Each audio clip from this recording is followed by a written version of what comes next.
Hey guys, welcome to another video. Today, I'm going to be discussing 10 healthy habits that you need to be your absolute best self this summer because we are gonna have such a healthy girl summer. All right, I'm feeling the good energy. So I'm just gonna give you some habits, some advice that's going to just make you have the absolute healthy girl summer. So yes, if you see me frequently looking down here, because we have our notes, ignore the mess. So let's just get into it. Okay, so I'm gonna split these habits into 3 sections. We're gonna have mental, hygiene, and physical. So we're just gonna get started with the mental habits first. So our first habit is light exposure. So this, I learned a lot about like light exposure and the effects it has on your mental health in the Huberman Lab podcast. So he's like a neurologist or something, I don't know. And he has a whole like 3-hour podcast on the effects of light and dark on your mental health. And it's like fascinating. Light and dark can really affect your mental health. So he says 4 things that you should do, and he kind of repeats them over and over. They are to see the sunrise, see the sunset, get as much sunlight as possible, and avoid bright lights at night. So if you're doing these 4 things, they're like the most important things for you to do. And this can reduce symptoms of bipolar, anxiety. It's crazy what it can do. Not only does it like help your mental health, but it's also gonna help your sleep. So light is what is gonna regulate your circadian rhythm, which is your body clock basically. And this is mainly important regarding your sleep. So if you're seeing the sunrise, seeing the sunset, getting as much sunlight as possible, and avoiding bright lights at night, then you are going to get beautiful, beautiful sleep. So that's all I have regarding light exposure. The next habit I'm going to get into, number 2, is gratitude. I looked it up online. It says gratitude can decrease depression, anxiety, difficulties with chronic pain, and risk of disease, and like so much more. Like I looked it up on Google. There are like hundreds and hundreds of websites with lists upon lists of the like positive effects that gratitude has on your mental health. Ways that you can practice mental health, meditations, you can like look up one online, or you can just literally sit in silence and just think of all of the things that you're grateful for. You can also journal about it. And really, I think one of the best times to practice gratitude is right when you wake up. So the first 30 minutes of your day is what's going to set up the rest of your day. So if you are waking up, I find often if I wake up in a bad mood, then I'm telling myself negative things, and I'm literally setting myself up for failure when I do that. So if you want to set up your day for success, start it with gratitude. And then my third final tip regarding mental health is to get good social connection.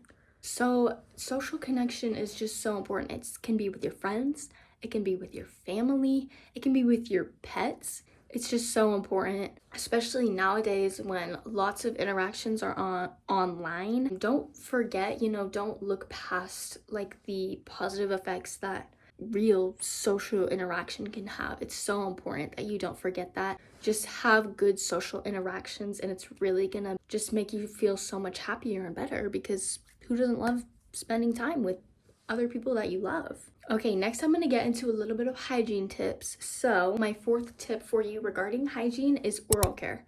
So back to the Huberman Lab podcast, he also has a podcast that is all about oral care. And it's really crazy that oral care can like literally affect your mental health. I feel like it's something that we overlook a lot because, it's something that you do like every day, and it can get really boring, and just we do it every day, and hopefully you do it every day.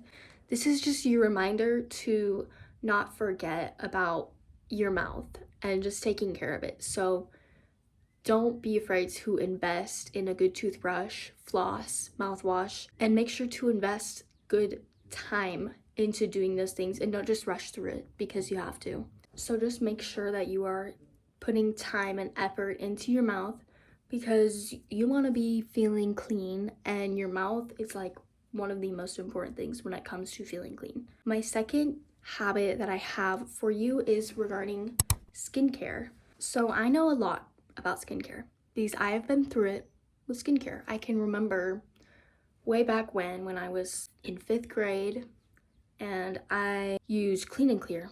I still remember the Clean and Clear night relaxing face wash or whatever. Every time I see it at stores, it just gives me like trauma because I remember I would use that face wash and nothing else, like no moisturizer. I would just wash my face and then call it good.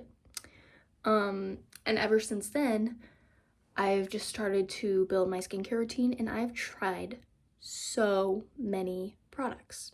So many.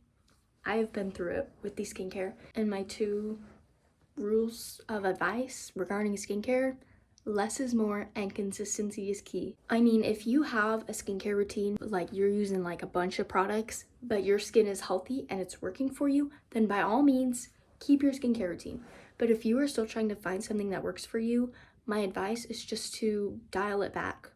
Don't feel the need to constantly go out and buy new products all the time, because that's what I did, and my skin would just never clear up until I finally stopped using like 72 products in my routine. And also being consistent with it. So on the note of like me going out and buying so many things, that would also meant I was often like switching products, because I'd use a moisturizer for like a week and I'd be like, oh, this isn't doing anything, so I'd go out and buy a new one. And I was constantly switching until I finally stopped switching, and I just consistently used the same products every day for like a good month. And I was like, oh, this is actually working for me. So just don't feel the need to go out and buy a bunch of products just because it's trendy, because skincare is going to look different for everybody. Everybody's face is different, and everybody's face needs something different. My 6th tip for you regarding hygiene is your hair care. So a good hair care routine takes time. I think it's just so important to find a routine that you really like. And like I said, with skincare, it's going to be different for everybody. Everybody's hair needs something different. So your hair care routine will look different, but don't be afraid to go out and buy a new hair care product and try it and see if you like it. And if you don't, try something else. A good product recommendation I do have for you is the rosemary oil. The Mielle brand I think is best. It helps with like a lot of hair issues. I feel like the main one is helps your hair to grow a little bit faster and can help like thinning hair.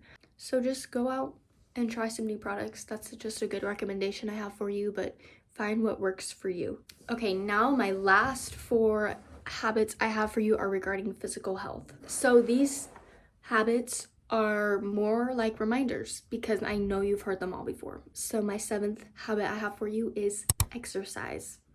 So when it comes to exercise, it's gonna look different for everybody. Do what feels good for you. So for me, I love to go on walks. I love Pilates, I love yoga. Just find what feels good for your body and what works for you. So personally for me, I don't like weightlifting. Clearly. So I don't often weightlift, but also on that note, don't be afraid to switch it up a little bit. Get outside of your comfort zone. Find what feels good for you, but also be okay with branching out and trying new forms of exercise, because you never know until you try. And just don't overthink exercise. Like it's just moving your body because it's good for you. So don't overthink it, because the more you think about it, the more you're going to start making excuses. So don't overthink it. It's just movement. Do what feels good for you. My 8th habit for you that kind of goes along with exercise is resting.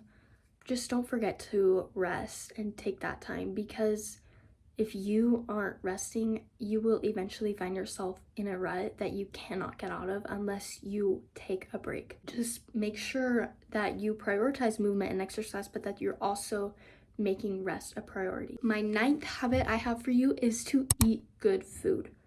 So just know that food is fuel, and it's very important to fuel your body. But just a good like little rule I have for you is the 80-20 rule.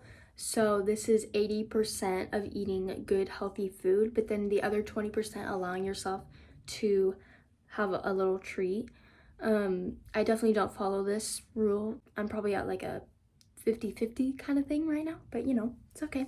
Because honestly, at the end of the day, when you're on your deathbed, you're not going to look back on your life and regret all of the good food that you ate and wish that you had ate healthier, you know? So just don't don't stress too much about the food that you eat, but make sure that you prioritize eating good food for your body because it does fuel your body and it's very important. And then my 10th tip that I have for you, I know we've all heard it, drink some water.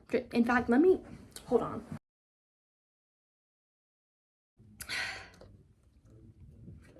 Drink your water. That's all I have to say. We all know it's good for you. So just drink your water, all right? So those are my 10 healthy habits that I have for you to feel your absolute best this summer. So I hope that you will take these into consideration and do some of them to make you feel your best this summer. And yeah, I just can feel the good energy. I know we're all gonna thrive this summer. So I hope you guys enjoyed watching this, and thank you for watching this. And yeah, I just love you all so much. Bye.